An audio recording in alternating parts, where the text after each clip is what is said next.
Bonsoir Joannel, bonsoir aux auditeurs de la REH, bon mardi à tous et à toutes. Erlich Torella s'installe depuis Boston, la capitale des grandes écoles du monde, deuxième sortie de la page internationale au grand journal du 14h. Tout de suite, voici les infos. Mort de George Floyd, incertitude sur les charges pesant sur l'accusé, faux départ et confusion. Le procès du policier blanc accusé du meurtre de l'Afro-Américain George Floyd a été retardé en raison d'incertitudes sur les charges pesant sur l'accusé. Voici un reportage signé France 24. La désignation des jurés, c'est pourtant la première étape d'un procès américain. Mais dans celui très attendu de Derek Chauvin, il s'agit déjà de savoir quelles sont les charges retenues à l'encontre de l'ancien policier. Actuellement, il est accusé d'homicide involontaire et de meurtre au second degré, ce qui exclut la préméditation, mais implique l'intention de tuer. Vendredi, une cour d'appel a autorisé l'ajout d'un troisième chef d'inculpation, meurtre au troisième degré, plus facile à prouver car la notion d'intention disparaît. C'est toute la question de ce procès historique.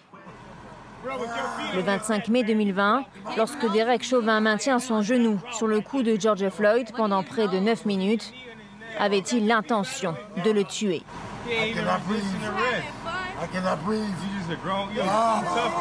Devant témoins, en pleine rue, il a ignoré ses suppliques. Un cri du cœur, devenu un cri de ralliement contre les violences policières. Autour du tribunal, les manifestants s'égosillent. Ils réclament que justice soit rendue à George Floyd, mais aussi à toutes les victimes de bavures policières. We want to live in a world where people who murder civilians go to jail and face consequences. We want to live in a world where cops can't just do whatever they want in our communities. De leur côté, les avocats de Derek Chauvin s'opposent à une requalification des chefs d'accusation. Ils ont saisi la Cour suprême du Minnesota. Elle mettra plusieurs jours à trancher. Laissons l'Amérique du Nord, destination l'Amérique du Sud, principalement au Brésil.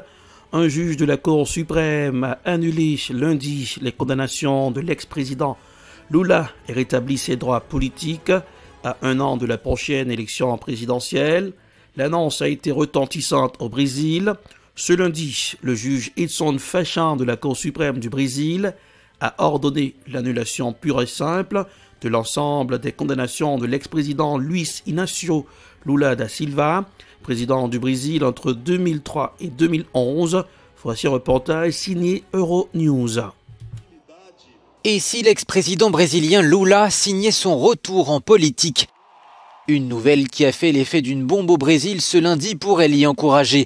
Un juge de la Cour suprême a tout bonnement et simplement ordonné l'annulation de toutes ses condamnations pour corruption. Raison invoquée par le juge, le tribunal de Curitiba qui avait condamné Lula n'était selon lui pas compétent pour juger ses affaires. Elles ont donc été transférées à un tribunal fédéral de Brasilia. Mais en attendant que des jugements soient prononcés, cette nouvelle change tout sur le plan politique, car elle signifie que Lula peut redevenir éligible et affronter Jair Bolsonaro à la présidentielle de 2022. Et l'actuel président peut avoir du souci à se faire, Lula restant auprès des Brésiliens, très populaire. Direction le continent africain, principalement le Sénégal. Tension au Sénégal. Le président sénégalais Macky Sall appelle au calme. Ousmane Sonko à la mobilisation. Le principal opposant sénégalais Ousmane Sonko, dont l'arrestation a provoqué les pires troubles depuis une décennie dans son pays, a demandé lundi aux Sénégalais de renforcer leur mobilisation, tout en réclamant que la révolution, selon lui en cours, soit pacifique. Reportage France 24. Ousmane Sonko, prêt à s'exprimer juste après sa libération. Le principal opposant à Macky Sall appelle à continuer le mouvement de protestation. Le Sénégal est secoué par de violentes manifestations depuis mercredi dernier. Ousmane Sonko a été inculpé vendredi dans une affaire de viol sur une masseuse. Il faut garder cette mobilisation. Il faut qu'elle soit beaucoup plus importante même. Mais il faut surtout qu'elle soit pacifique.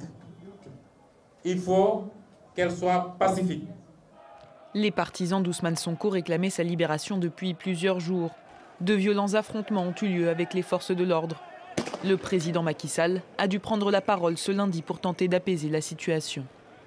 Taisons nos rancœurs et évitons la logique de l'affrontement qui mène au pire. Je ferai usage de tous les pouvoirs que me confère ma charge pour consolider le retour au calme et à la sérénité dans l'intérêt supérieur de la nation. Ce lundi, après sa libération, Ousmane Sonko a appelé ses soutiens à continuer les manifestations. De nombreux Sénégalais protestent également contre la situation économique du pays, aggravée par la pandémie. Direction le Liban. Les Libanais toujours sans gouvernement, malgré une crise très profonde. La situation au Liban ne fait qu'empirer. Le dimanche, des manifestants ont bloqué les grands axes de Beyrouth après un nouvel effondrement de la monnaie et une nouvelle hausse des prix. Sans gouvernement depuis plus de 7 mois, le pays traverse également une crise politique. Reportage RT. Le Liban, encore et toujours au bord de l'implosion. Malgré l'appel de détresse samedi dernier du Premier ministre par intérim Hassan Diab pour pousser son successeur Saad Hariri à former un nouveau gouvernement, aucune réponse qui permettrait au pays de sortir la tête de l'eau n'a été apportée. L'équation est claire. Nous ne pouvons pas résoudre la crise sociale sans trouver une solution à la crise financière. Nous ne pouvons pas résoudre la crise financière sans reprendre les négociations avec le FMI. Nous ne pouvons pas poursuivre les négociations avec le FMI sans entreprendre de réformes. Et nous ne pouvons pas mener de réformes sans former un nouveau gouvernement. Ces derniers jours, la monnaie s'est effondrée de plus de 80% et la livre libanaise s'échangeait sur le marché noir à plus de 10 000 livres contre $1. Une situation dramatique qui contraint désormais une grande partie des Libanais à passer par des banques alimentaires pour se nourrir. Le dollar vaut désormais 10 000 livres libanaises. Je ne peux pas trouver de lait pour mon fils, ma voiture ne marche plus et je ne peux pas la réparer. Mon salaire vaut désormais $150. Qu'est-ce que je peux dire de plus? Je ne peux plus nourrir ma famille à la fin du mois. La crise de 2019 a été la cause de milliers de suppressions d'emplois et autant de comptes en banque gelés. Depuis plusieurs jours, les Libanais manifestent dans les rues pour dénoncer leurs conditions de vie et le silence dans lequel s'emmure la classe politique. Avec des pneus enflammés, les manifestants bloquent les grands axes de la capitale Beyrouth. Dans un pays au bord de l'effondrement économique, mais sans dirigeant politique depuis 7 mois, le patriarche maronite Béchar Aboud Rosraï en appelle à l'ONU pour aider le pays à sortir de la crise. Un recours vivement critiqué par le Hezbollah chiite qui craint une ingérence américaine et européenne au Liban, un avis que certains des manifestants ne partagent pas. Tous les problèmes du Liban sont à cause des armes du Hezbollah. La faim, l'argent, le terrorisme, le vol. Tout cela, c'est à cause du Hezbollah. Nous devons nous en débarrasser. Je ne suis pas ici à cause de la livre libanaise qui est désormais à 10 000, mais à cause du Hezbollah. Pour le moment, aucune réponse politique n'a été apportée aux revendications du peuple libanais. Le pape François, dont le séjour en Irak s'est terminé lundi, a annoncé vouloir se rendre dès que possible au Liban. Avant de fermer la page internationale au grand journal du 14h, direction Buckingham Palace, l'interview continue de créer une tempête en Angleterre. Les révélations de Meghan et Harry font réagir. La réaction fuse au lendemain des accusations portées contre la famille royale par Meghan Markle et le prince Harry. Entrevue à Oprah Winfrey, le gouvernement fédéral fait preuve d'une grande prudence et refuse de commenter ces déclarations. Cependant, l'image de la monarchie britannique est une nouvelle fois éclaboussée, alors que de plus en plus de Canadiens souhaitent s'en détacher. Voici un reportage de confrère de Radio-Canada. On y va tout de suite. À Londres, le sujet était incontournable pour le premier ministre britannique. Il avait soigneusement préparé sa réponse pour la presse. En pleine journée du Commonwealth, Boris Johnson sent le besoin de réitérer son admiration pour la reine, alors que la monarchie britannique traverse une autre tempête. La veille, Meghan Markle avait accusé le palais de Buckingham de racisme et de l'avoir poussé au bord du suicide. Les allégations explosives ont fait réagir aux quatre coins du Commonwealth, jusqu'en Nouvelle-Zélande. Ce pays est une monarchie constitutionnelle comme le Canada. La reine est son chef d'État. Le moment est-il venu de couper les liens avec la couronne, demandent les journalistes. Je ne sens pas d'appétit pour un changement constitutionnel, dit la première ministre. À Ottawa, c'est silence radio. Le gouvernement Trudeau a refusé de commenter les plus récents déchirements de la famille royale. Des membres de l'opposition remettent en doute la raison d'être de la monarchie. Je considère que l'institution de la monarchie est complètement dépassée, archaïque, moyenâgeuse et non démocratique. Et si je peux me permettre de citer Indiana Jones, leur place est dans un musée. Selon un sondage de la firme Angus Reid, plus de la moitié des Canadiens jugent que la famille royale n'est plus pertinente. Au Québec, le désaveu est encore plus fort. La monarchie est une institution dépassée. Mais le simple débat qu'on voit là m'apparaît éloquent.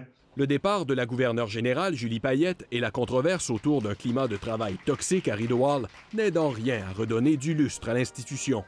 Justin Trudeau doit bientôt choisir son successeur et promet un nouveau processus de sélection. J'espère juste qu'on aura un nouveau gouverneur général bientôt qui saura redonner la dignité et le prestige que ce poste requiert. Mais le mandat du gouverneur général doit aussi changer, selon certains. Le message soit réitéré dans les tâches qui leur sont confiées, que le harcèlement et le racisme est tolérance zéro et que ce soit aussi inscrit dans leur mandat. Malgré la désaffection grandissante des Canadiens pour la monarchie, couper entièrement les liens n'est pas chose facile. Il faudrait l'accord de toutes les provinces et des deux chambres du Parlement.